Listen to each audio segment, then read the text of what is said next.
امام حسن بھی شہید ہوئے. پتہ ہے آپ کو امام حسن کا بھی دن منانا چاہیے کہ نہیں؟ ان کے یوم وصال پہ بھی کوئی جلسہ کر لیا کرو، بڑے ہیں امام حسین سے. جدھر سارا زمانہ چلتا ہے ادھر چل پڑتے ہو.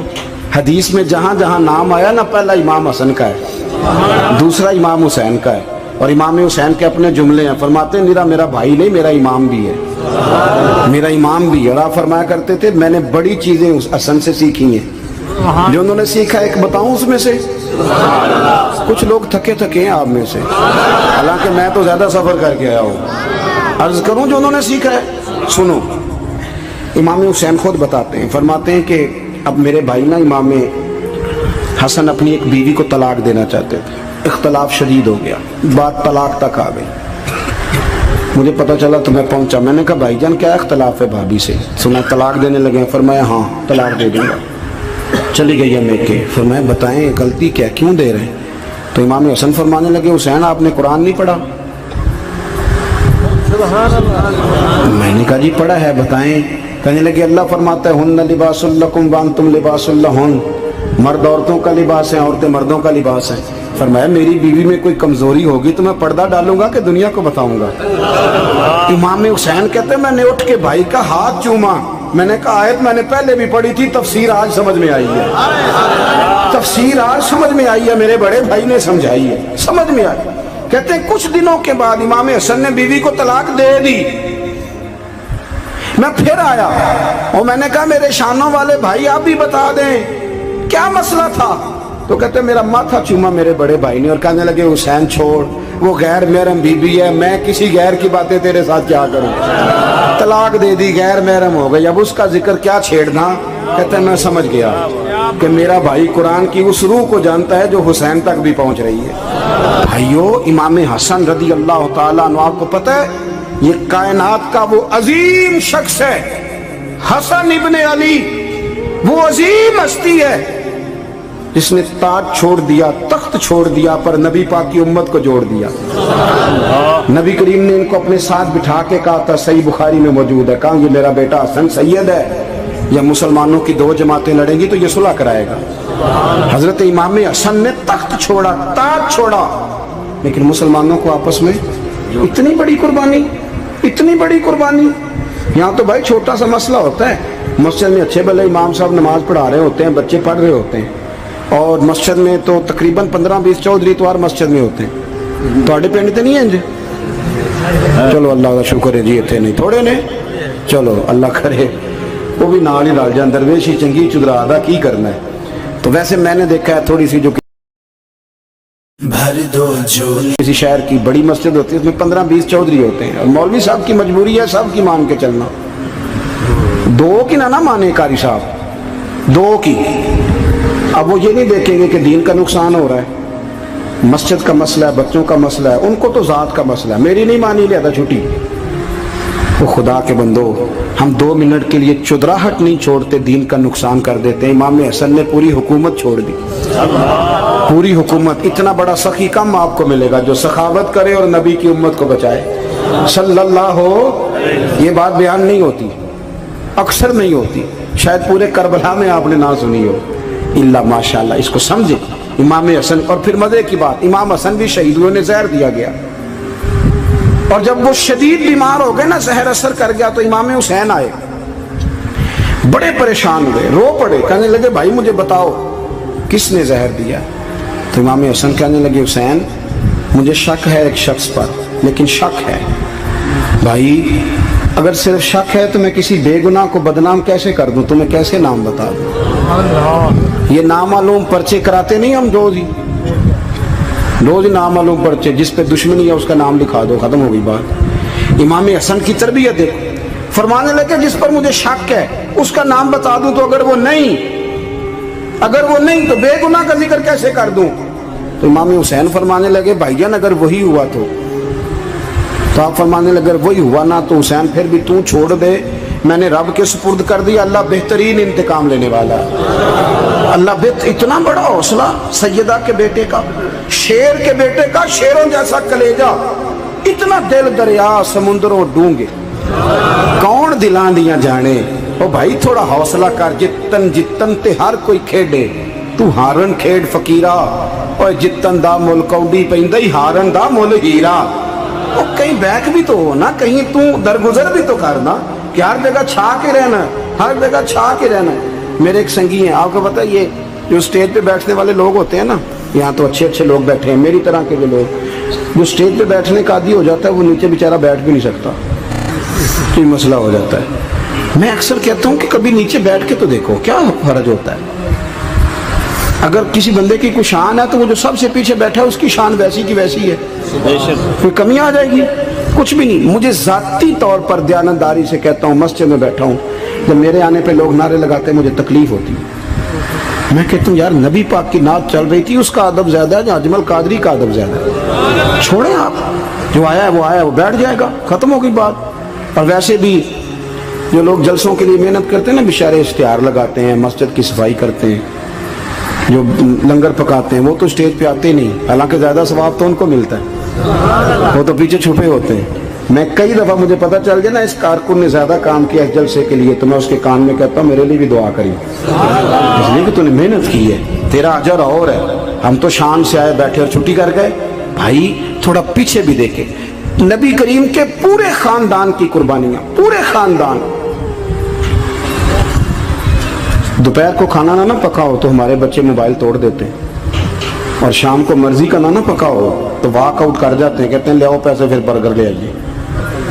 میری مرضی کا نہیں پکا. سیدہ فرماتی ہیں میرے گھر میں مہینہ مہینہ چولہا نہیں جلا, مہینہ مہینہ چولہا. 3 روزے رکھے سیدہ فاطمہ نے, مولا علی نے, امام حسن نے, امام حسین نے, اور تینوں دن افطار کے وقت فقیر مانگنے آ گیا تو کھانا وہاں دے دیا. آپ کا کیا خیال ہے جو بے صبر آدمی ہو وہ کربلا میں جا کے لڑے گا؟ جس کو عادت ہی نہ ہو بچپن سے ٹھہرنے کی وہ لڑے گا؟ جو ذرا ذرا سی بات پہ ڈگمگا جاتا وہ لڑے گا؟ اسٹیج پہ نہیں بٹھایا تو لڑ پڑے وہ لڑے گا؟ او خدا کے بندو, بڑا حوصلہ چاہیے, بڑا ظرف چاہیے. امام علی مقام کا ایک قد ہے, ان کا ایک وقار ہے, ان کا ایک حسن ہے. امام حسین رضی اللہ تعالیٰ عنہ نے 25 حج کیے ہیں مدینے سے مکے پیدل جا کے. دونوں بھائیوں نے ہر روز 10 سپارے قرآن پاک کے امام حسین پڑھتے تھے.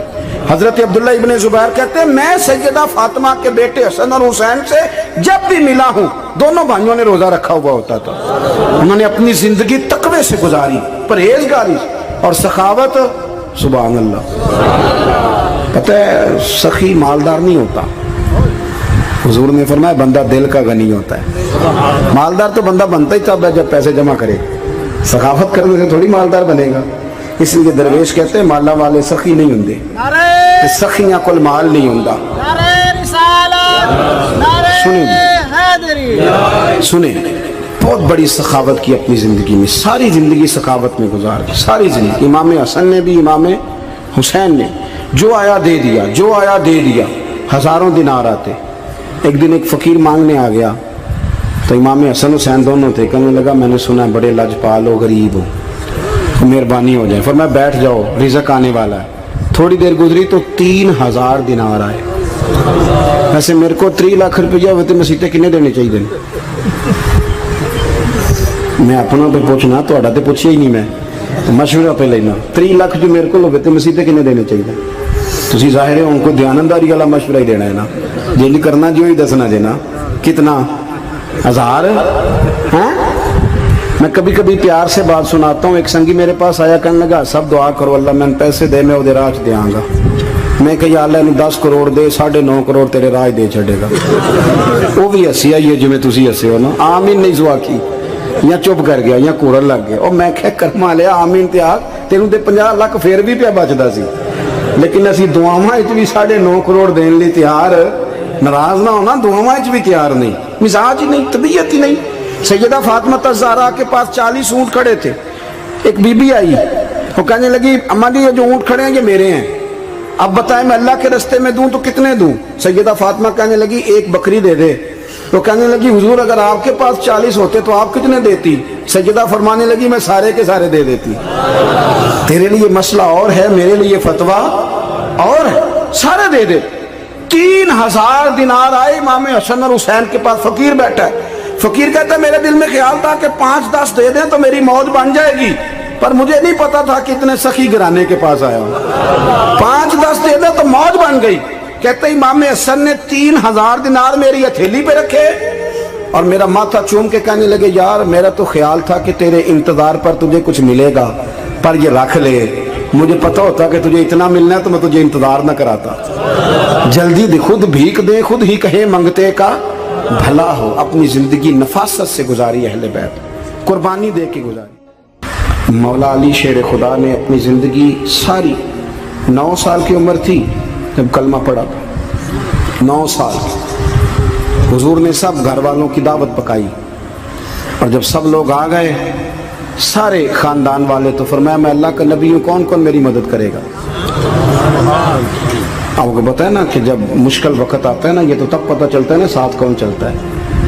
امیر آدمی ہو نا جس کے پاس 10 کروڑ روپیہ ہو اور وہ اپنے مکان کا تیسرا لینٹر ڈالنے لگے نا، تیسرا، تو سارے بڑے بڑے لوگ آ کے پوچھتے ہیں چودھری صاحب کوئی ضرورت ہوئی تو بتانا، پیسے پوچھے۔ تو غریب آدمی کی چھت گر جائے تو اسے کوئی بھی نہیں پوچھتا، بلکہ جن سے تعلق ہوتا ہے وہ بھی موبائل بند کر لیتے ہیں، وہ کہتے ہیں اس نے واپس کیسے کر دیں۔ حضرت مولا علی اس زمانے میں جب سام سونگ گیا سب کو، حضور نے فرمایا کون کون میرے ساتھ چلے گا؟ روٹی بھی کھا لی، گھر بھی آ گئے، صادق اور امین بھی کہہ دیا، جب کہا چلے گا کون کون؟ چپ کر گئے۔ تو حضرت علی کہتے جب میں نے حضور کے چہرے پر ذرا پریشانی دیکھی نا یہ چلتے کیوں نہیں، تو آپ فرماتے ہیں کہ ابھی میں کھجور کھا رہا تھا، کرتا لمبا پہنا ہوا تھا، سب سے پیچھے بیٹھا تھا اور حضرت علی کا قد بھی درمیانہ تھا۔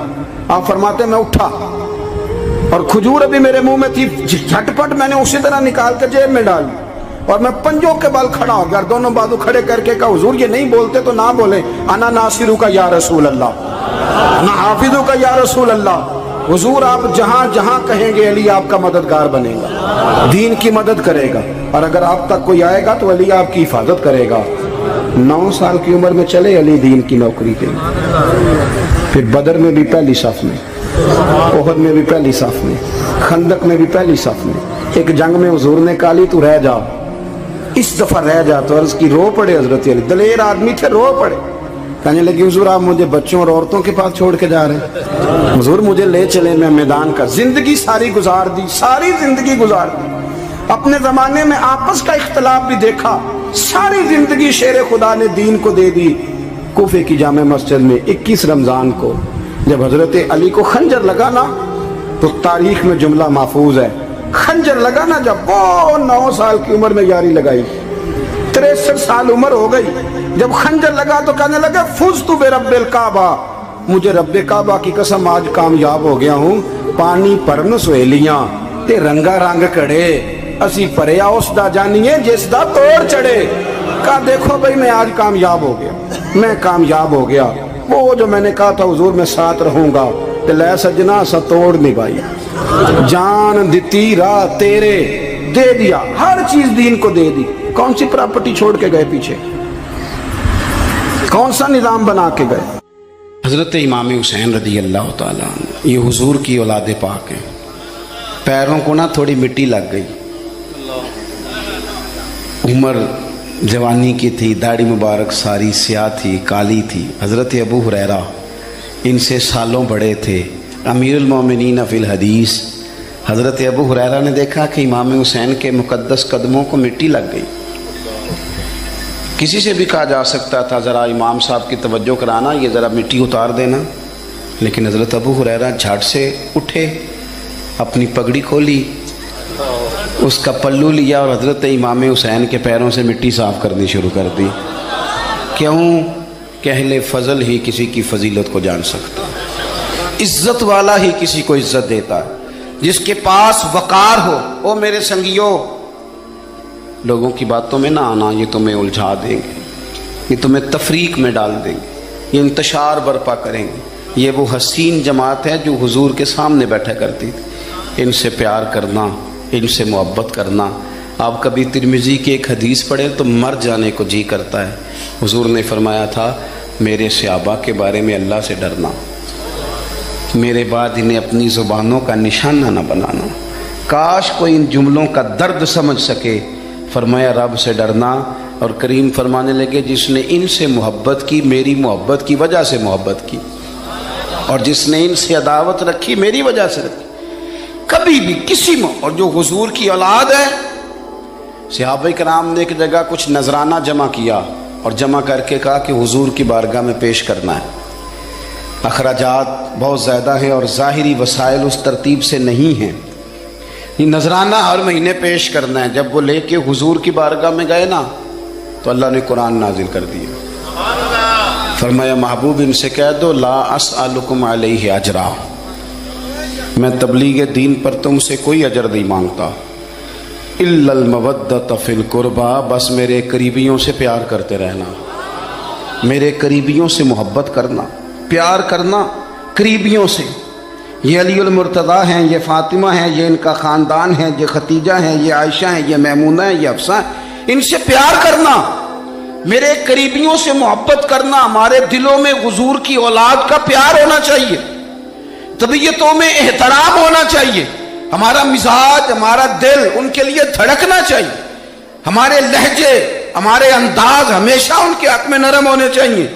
میں کہہ چکا ہوں سید کا صرف عقیدہ ٹھیک ہونا شرط ہے, باقی آپ تحقیق اور تفتیش میں نہ پڑیں, وہ جانے رب جانے. آپ کوشش فرمائیں ہماری اولادیں, ہم خود ایک, اور اہل فضل کا ادب کبھی نہ چھوڑیں. دوسری بات آپ سے یہ عرض کرنی ہے, اس کو اچھی طرح سمجھ لیں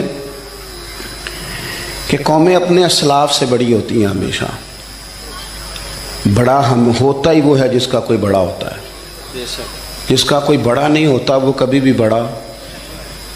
یہ کچھ عرصے سے ٹرینڈ چلا ہے, اگرچہ یہ درست نہیں ہے. آپ کسی سنار کی دکان پہ جائیں تو اس نے اپنے پیچھے نا اپنے والد صاحب کی اور دادا کی فوٹو لگائی ہوتی ہے. حکیم کی دکان پہ چلے جائیں, کپڑے والی دکان پہ چلے جائیں تو اس نے پیچھے اپنے دادا کی, والد کی فوٹو لگائی ہوتی ہے. اگرچہ یہ درست نہیں, تصویریں نہیں لگانی چاہیے. تصویریں ان کے کیا, پیروں کی بھی نہیں لگانی چاہیے. جہاں تصویر ہوتی ہے وہاں نماز کیسے پڑھی جائے گی؟ فرشتہ رحمت کا نہیں آئے گا. یہ تو اب ایک ضرورت بن گئی. تو اب ضرورت کیا, اب تو خیر نفسیاتی مسئلہ بن گیا ہمارا. یہ نفسیاتی مسئلہ ہے. یعنی سلام بعد میں فوٹو پہلے, یعنی سیانے سیانے لوگ. اور یہ ہمیں ایسے کھیل تماشے میں لگایا گیا ہے کہ میں ڈھیر سارے لوگوں پر غور کرتا ہوں, پھر ان کے لیے دعا کرتا ہوں کہ یا اللہ ان کی مدد فرما. یعنی اس طرح کی حالت ہے کہ وہ زندہ ہی موبائل کے اندر ہیں, ہر چیز ہی. مجھ سے ایک دفعہ ایک صاحب نے پوچھا, مولوی آج کل بڑے لڑ رہے ہیں. میں نے کہا وہ 4-5 ہے جن کو آپ ٹی وی موبائل پہ دیکھتے ہیں, آپ میرے ساتھ آئیں, میں آپ کو 20 اور سینکڑوں شیخ الحدیث بتاتا ہوں جو سکون سے بیٹھ کر رسول اللہ کا دین پڑھا رہے ہیں.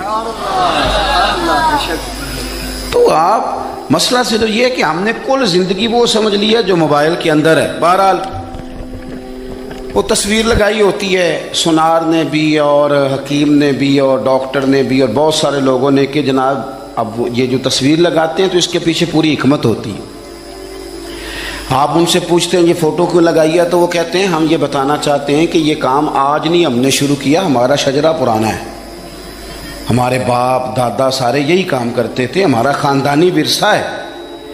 وہ ثابت یہ کرنا چاہتے ہیں کہ ہم پیچھے سے ہمارا ایک سلسلہ آ رہا ہے. ساری دنیا اپنے اکابرین کو, اسلاف کو, بڑوں کو ان کے زور پر بڑا ہونا چاہتی ہے. یہاں کچھ لوگ ایسے آئے ہیں جن کے نزدیک معاذ اللہ صحابہ ہی ٹھیک نہیں تھے, اہل بیت ہی ٹھیک نہیں تھے. آپ اپنی سند کیسے مضبوط کریں گے؟ اگر وہ اولین جو حضور کے سامنے بیٹھتے تھے وہی ٹھیک نہیں تھے تو پھر ان سے ہو کے جو دین آگے آیا اس کو تم کیسے ٹھیک مانو؟ ساری چیزوں کو مشکوک کرنا چاہتے ہیں. ہمارے بزرگوں نے, امام بخاری نے, امام مسلم نے محنت کر کے حدیثیں تلاش کی, اصول بیان کیے کہ یہ حدیث صحیح ہے, متواتر ہے, حسن ہے, ضعیف ہے, کیا ہے, اس کے اصول اور قاعدے بیان کیے. اور جب انہوں نے خود پوری تحقیق کی, آپ تھوڑی سی, آپ مشکل بات نہیں کر رہا, تھوڑی سی آپ غور کریں گے, انہوں نے